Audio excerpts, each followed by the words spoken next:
মাত্র ৬৪ রানে all out হয়ে যাওয়া বাংলাদেশ টিম কি অসাধারণভাবে আবারও ঘুরে দাঁড়ালো বন্ধুরা দ্বিতীয় টেস্ট ম্যাচের প্রথম দিন।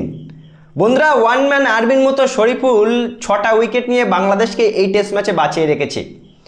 মানে বাংলাদেশ বনাম অস্ট্রেলিয়ার মধ্যে প্রথম টেস্ট ম্যাচের প্রথম দিনের খেলা শেষে অস্ট্রেলিয়া ১০১ রানের লিড নিয়ে ফেলেছে।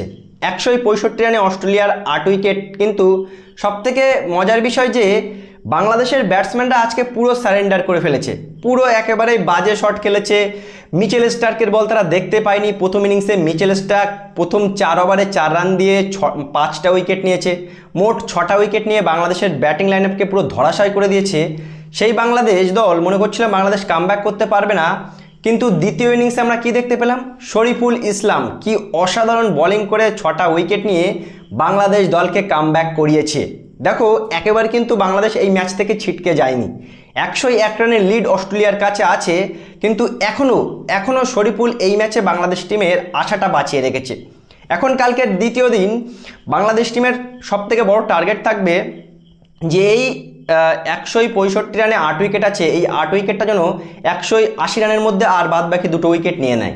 এই যে লিড ১০১ রানের আছে, এই লিডটা যেন ১২০ রানের বেশি না টপকায়। এবং দ্বিতীয় ইনিংসে বাংলাদেশের ব্যাটসম্যানদের সবথেকে বড় চাপ থাকবে যে ৩০০ রান করতে পারবে তো বাংলাদেশের ব্যাটসম্যানেরা। দেখো শুনতে হয়তো অবাক লাগে যে কঠিন কন্ডিশনে ৩০০ রান, যেখানে বাংলাদেশ ৬৪ রান বা ১০০ গন্ডি টপকাতে পারছে না, সেখানে দ্বিতীয় ইনিংসে কি ৩০০ করতে পারে? দেখো ক্রিকেট কিছু হতে পারে বন্ধুরা। ক্রিকেট খেলায় আমরা দেখেছি যে একটা ইনিংসে কেমন করে কামব্যাক করতে পারে। আর এই টেস্ট ম্যাচটা বা এই সিরিজটা যদি বাংলাদেশ দলকে জিততে হয়, তাহলে কালকের দ্বিতীয় দিন বাংলাদেশ ব্যাটসম্যানদের জন্য অগ্নি পরীক্ষা হতে যাচ্ছে।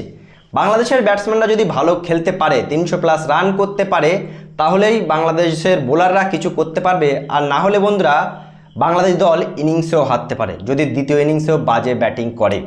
সো কি বলবে বন্ধুরা? এখন আমি বলবো বাংলাদেশ দল এই টেস্ট ম্যাচে বেঁচে আছে, তার কারণ জাস্ট বিকজ অফ শরীফুল ইসলামের ওই ৬ উইকেট। এবং কালকের দ্বিতীয় দিন হতে যাচ্ছে বাংলাদেশ টিমের জন্য এই সিরিজের সবথেকে ইম্পর্টেন্ট দিন, যেখানে সবথেকে বড় অগ্নি পরীক্ষা হবে বাংলাদেশের ব্যাটসম্যানদের। প্রথম ইনিংসে ৬৪ রানে অল আউট হওয়া বাংলাদেশ দল দ্বিতীয় ইনিংসে কি ৩০০ রান করে অস্ট্রেলিয়াকে চ্যালেঞ্জ দিতে পারবে, বা এখনই কি কোনো সুযোগ আছে বন্ধুরা বাংলাদেশ দল দ্বিতীয় টেস্ট ম্যাচ জেতার?